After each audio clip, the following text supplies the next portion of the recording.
Okay, alright, so mag voice over na ron. So karon mag-unboxing ta. So kini nga video nahitabo ni April 4, 2025 kay ako pang gipakita diri sa cellphone kung unsay date ni siya nahitabo no. Kaya akong gi-double check diri kung unsang date ni abot ang parcel nako. So ako pang gipakita diri sa cellphone no. So makita diri sa cellphone ang iyang date no. April 4, 2025. So kini nga parcel desktop computer ni siya kay ang akong daan na desktop computer naguba man. Muna nagpalit ko baratohon ra pod na desktop computer pero DDR4 ni siya no. Di ingon nga bida kayo. Lenovo ni siya. So by the way mo ni akong parcel oh. So diri sa parcel nako adunay nakabutang diri na Punta Elementary School. So mo na siya ang timailhan ko nga hadapit ang balay namo, hadapit banda no. Pero ang address nako kining sumpay niya nga nay nakabutang distrito Punta Nasipit Agusan del Norte. Din sa ubos ani nay nakabutang nga Agusan del Norte Mindanao. Din diri sa kilid ni nakabutang na 8602 muna siya ang nasipit zip code. Then karon magawas ta akong i-prove sa inyo ang balay jud namo at bang jud sa Punta Elementary School. So magawas ta. So by the way na kalendar dire. So ang kalendar nga nakabutang dire April 2025. So April 4, 2025 ta karon no. So atong lilion dire sa pintana no. So muna siya ang Punta Elementary School no. So ang balay namo at pang jud sa Punta Elementary School. Then kining Punta Elementary School sa karon adunay athlete na taga Dinagat no. Mo ni ilang headquarter kay giheld ang contest sa nasipit man sa Central. Pero way siguro manguli na sila karon no. So anyway, balik dag tan-aw diri sa akong parcel. So atong klarohon ni tan-aw ni akong parcel no.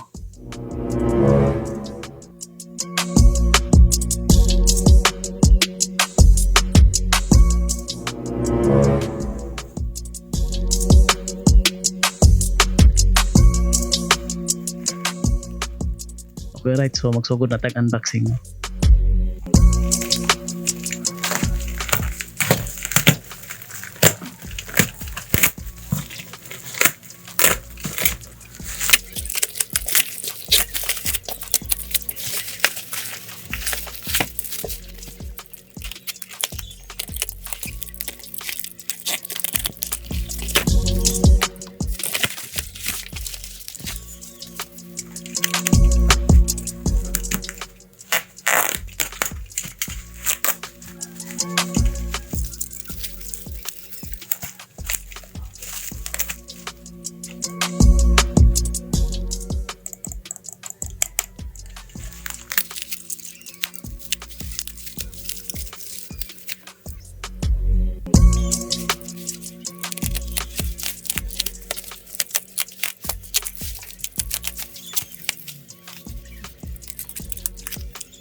So na nakabutan diri next center. Then mo na yung model M710S. So ingani ra siya kadako ang iyang CPU no. So ato na ibalhin diri ang CPU no. Then hastang palpaka jud no kay dapat ang format aning video ha, skip. Then diri nga part na video na portrait na pag video no. So ato lang nang i-zoom ni para dili kay gamay tan-aw no. Then karon ako na ipangtaod ang iyang mga wire, mouse, keyboard, monitor. So atong testingan kung wa pa ta na scam ani kung mugana ba no.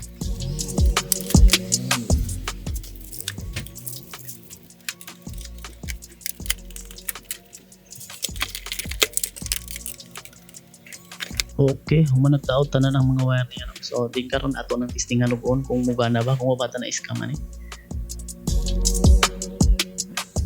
Okay, legit siya kay nion siya. Ni karon nato sa tuploko na ang iptos kay musud ta sa iyang BIOS. Okay, so man na ni siya. So good siya no.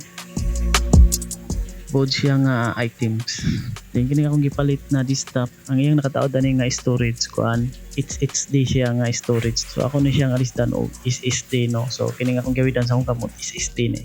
So by the way dai akong ipakita ang isa ka computer na ko na naguba. So ako nang gitantang motherboard niya. So mo ni ang motherboard og isod na sulupin na ako.